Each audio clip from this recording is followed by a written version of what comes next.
الحمد لله نحمده ونستعينه ونستغفره ونعوذ بالله من شرور أنفسنا وسيئات أعمالنا. Turn that fan off for me. من يهده الله فلا مضل له ومن يضلل فلا هادي له وأشهد أن لا إله إلا الله وحده لا شريك له وأشهد أن محمدا عبده ورسوله.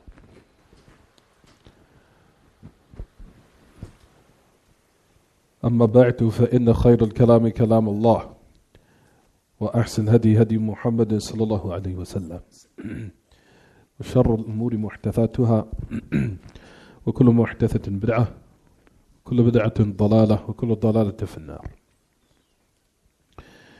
As we start in the chapter ما جاء في الذبح لغير الله, the chapter which comes for slaughtering for other than Allah, you notice the great Imam Muhammad ibn Abdul-Wahhab rahimahullah, he inaugurated the chapter with the ayah where Allah subhanahu wa ta'ala says in his book, قُلْ إِنَّ صَلَاتِي وَنُسُكِي وَمَحْيَايَ وَمَمَاتِي لِلَّهِ رَبِّ الْعَالَمِينَ لَا شَرِيكَ لَهُ وَبِذَلِكَ أُمِرْتُ وَأَنَا أَوَّلُ الْمُسْلِمِينَ.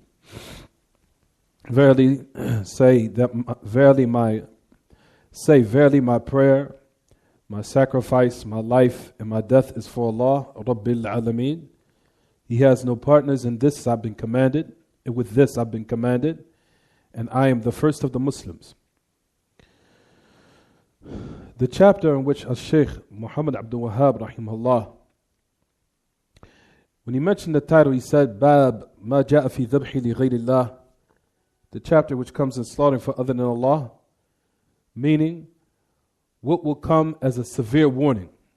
Al-Wa'id, that which comes of a severe warning. And that slaughtering for other than him is considered what? Polytheism and paganism, in which one, if he's to die in that state, he will be in the hellfire and dwell in it forever. He will never come out.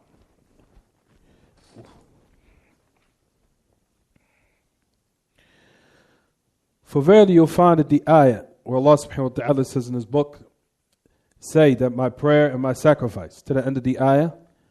As Ibn Kathir mentions in regards to this ayah, in light of this ayah, he says, يَأْمُرُهُ تَعَالَى أَن يُخْبِرَ الْمُشْرِكِينَ الَّذِينَ يَعْبُدُونَ غَيْرَ اللَّهِ وَيَذْبَحُونَ لَهُ بأن أخلص لله صلاته وذبيحتها لأن المشركين يعبدون الأصنام ويذبحون لها.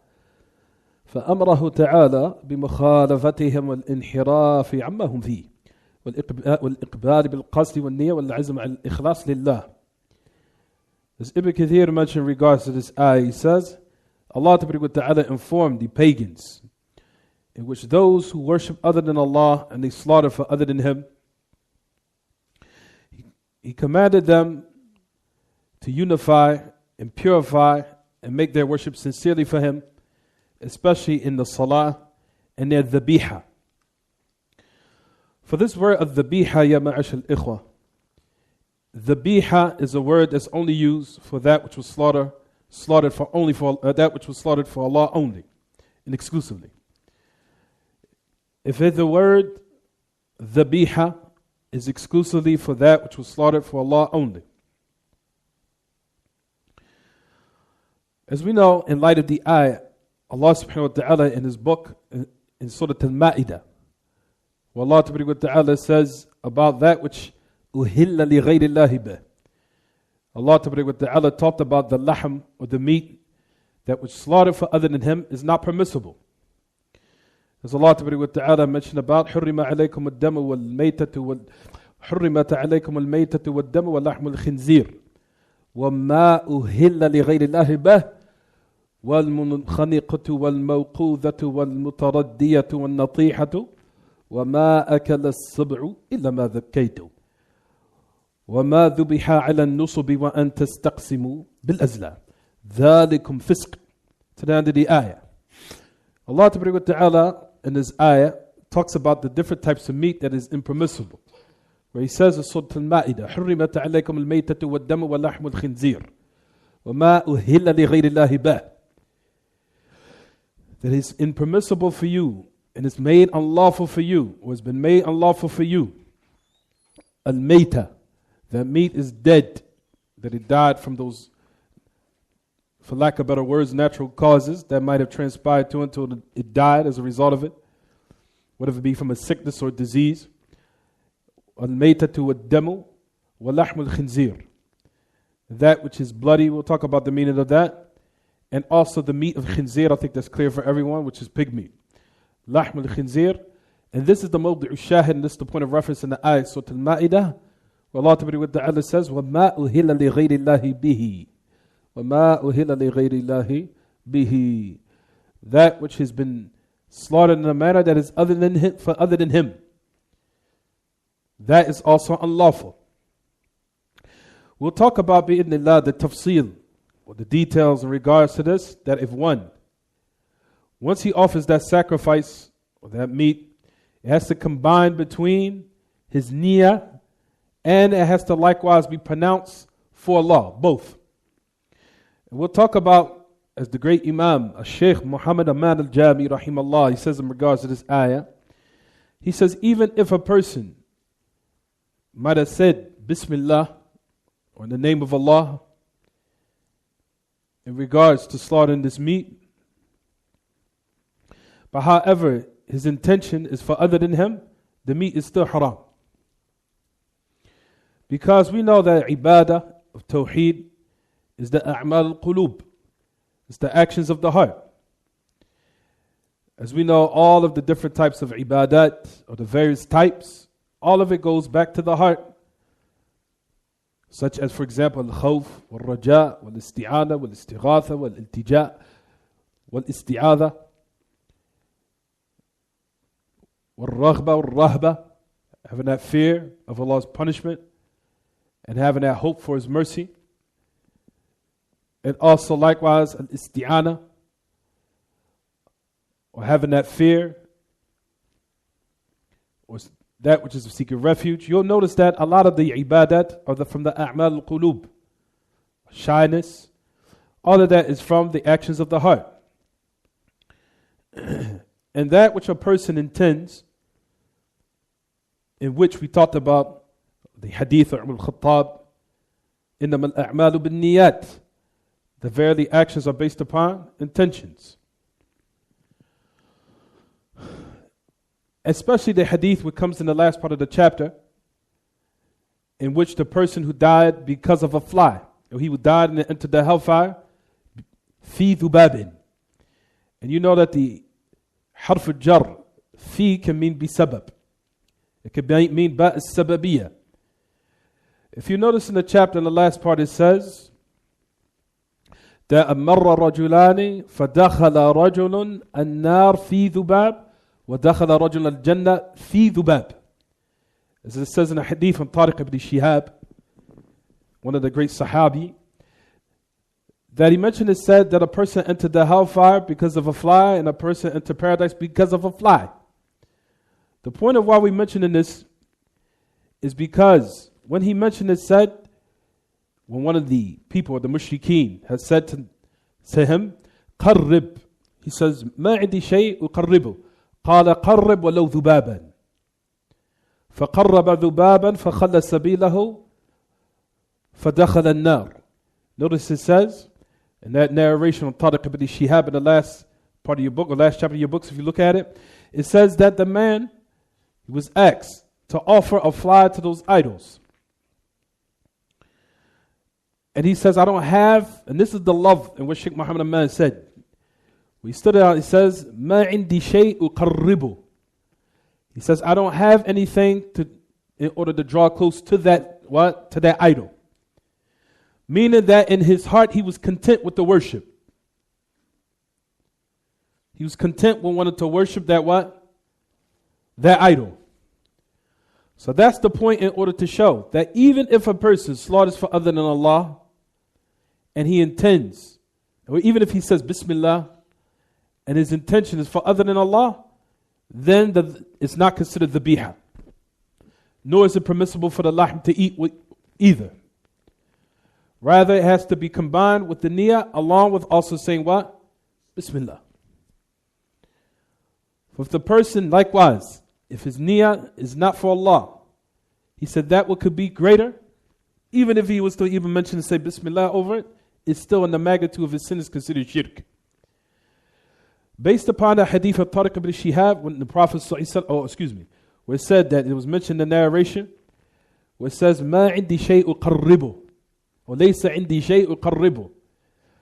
That person, when he said to those people that I don't have anything to draw close to the statue or to that pagan or to that statue or that idol that they were worshiping, that love was to show that he was content, or that wording was to show that he was content with the ibadah of polytheism. Not saying that in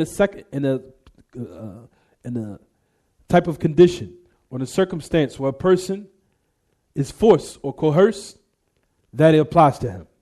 When we say forced or coerced, meaning the ayat which comes in Surah An-Nahl, where Allah Ta'ala says, إِلَّا مَنْ أُكْرِهَ وَقَلْبُهُ مُطْمَئِنٌ بِالْإِيمَانِ وَلَكِنْ مَنْ شَرَحَ بِالْكُفْرِ صَدْرًا فَعَلَيْهِ لَعْنَةُ اللَّهِ.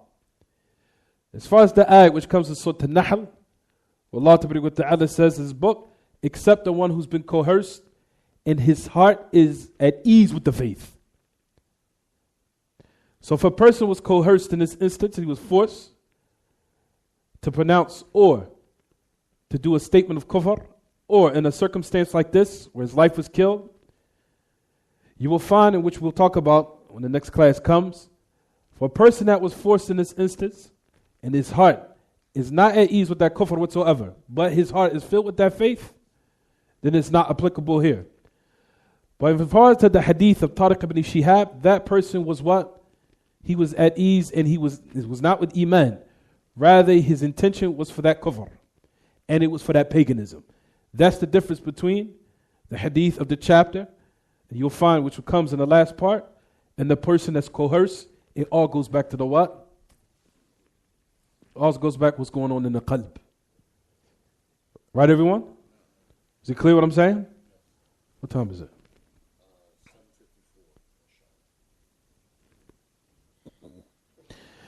طيب, الذبيحة, like we said, if it's الذبيحة, for slaughtering or that sacrifice that one offers, is not called a dhabiha if it's for other than Allah. But however, it's called those different names that Allah Ta'ala says in Surah Al-Ma'idah. He said, حُرِّمَ عَلَيْكُمُ الْمَيْتَةُ وَالدَّمُ وَلَحْمُ الْخِنْزِيرِ وَمَا أُهِلَّ لِغَيْرِ اللَّهِ بِهِ. All those different names that Allah Ta'ala mentioned in that ayat, that's what it's called. وَالْمُنْخَنِقَةُ وَالْمُتَرَدِّيَةُ وَالنَّطِيحَةُ وَالْمُنْخَنِقَةُ وَالْمَوْقُوذَةُ وَالْمُتَرَدِّيَةُ وَالنَّطِيحَةُ وَمَا أَكَلَ السَّبْعُ السَّبْعُ إِلَّا مَا ذَكَّيْتُمْ. That's the name of those different types of meats that's either been punished or killed or slaughtered in a way that it was, if other than what Allah Ta'ala legislate, that an animal be sacrificed in that manner, then it's called those names of that which is dead or that which was tortured, which is not what? Permissible.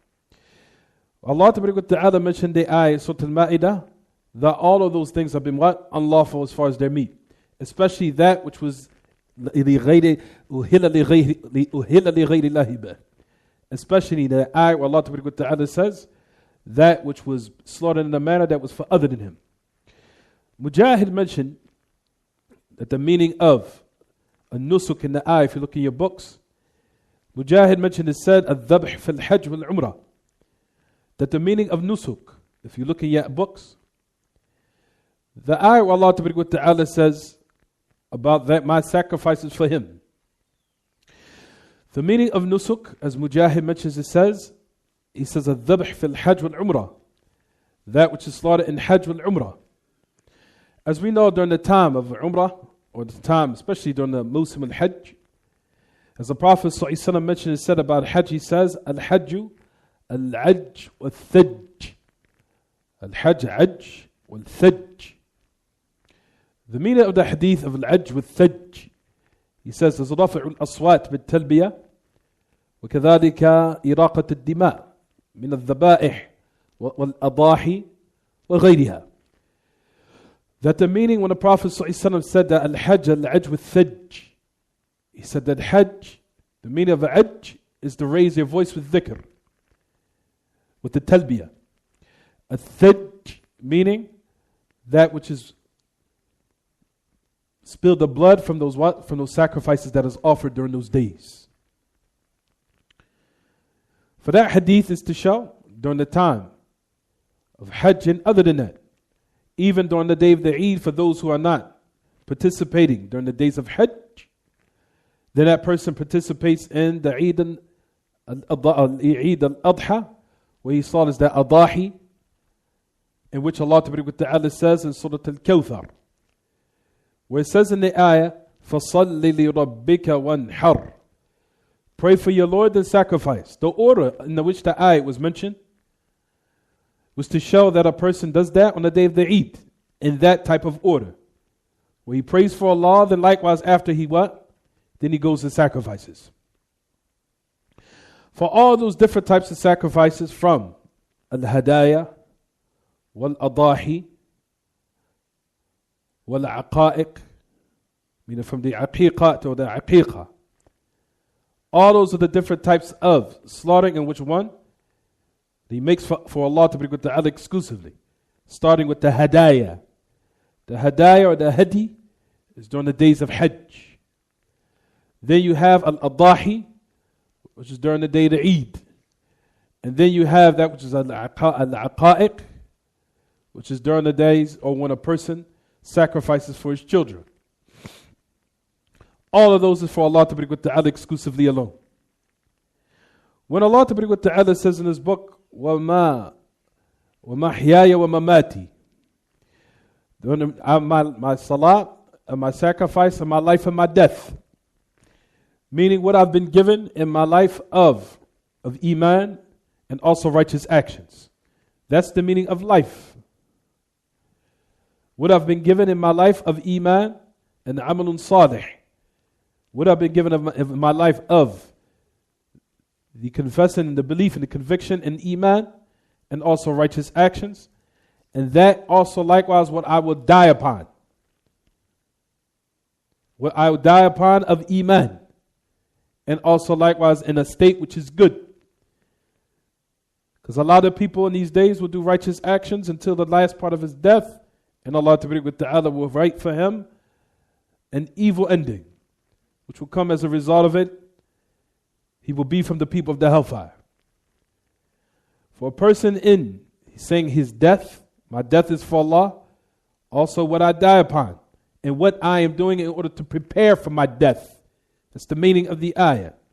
What I'm doing in preparation for my death is for Allah Ta'ala. And preparation for it is what, everyone? Is the same as also your life, which is what? Iman wa amalun salih. Of faith and also what? Righteous actions. Where's everybody's books today? Nobody had to work their book today?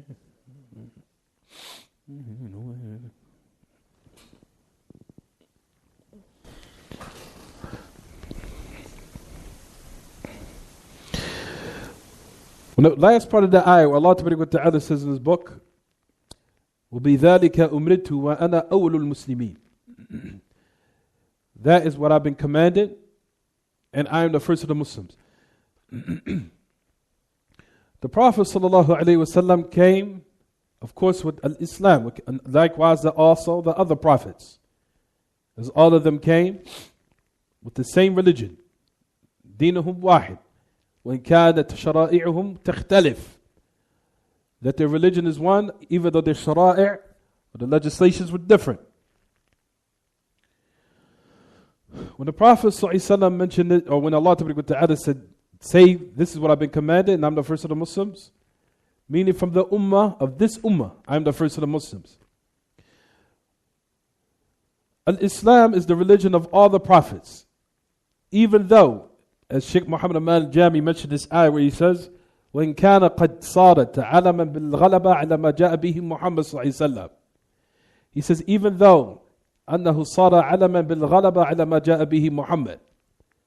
He said that it's become a state in which it's like now you will find that Islam علما بالغلبة, that it's something that stands out as if that the Prophet ﷺ came with the only religion of Islam, which was not the case.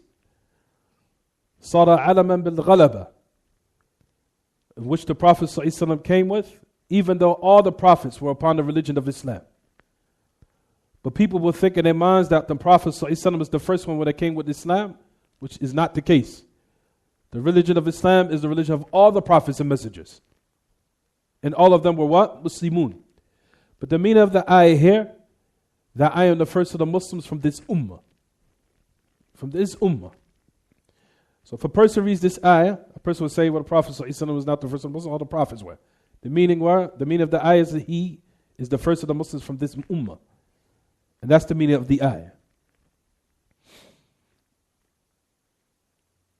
We'll stop here, inshallah. Even though I want to keep going, but we'll stop here. Any questions about the lesson? Fadl. It's not the slaughtering part. Say like for the Christians, or we have family members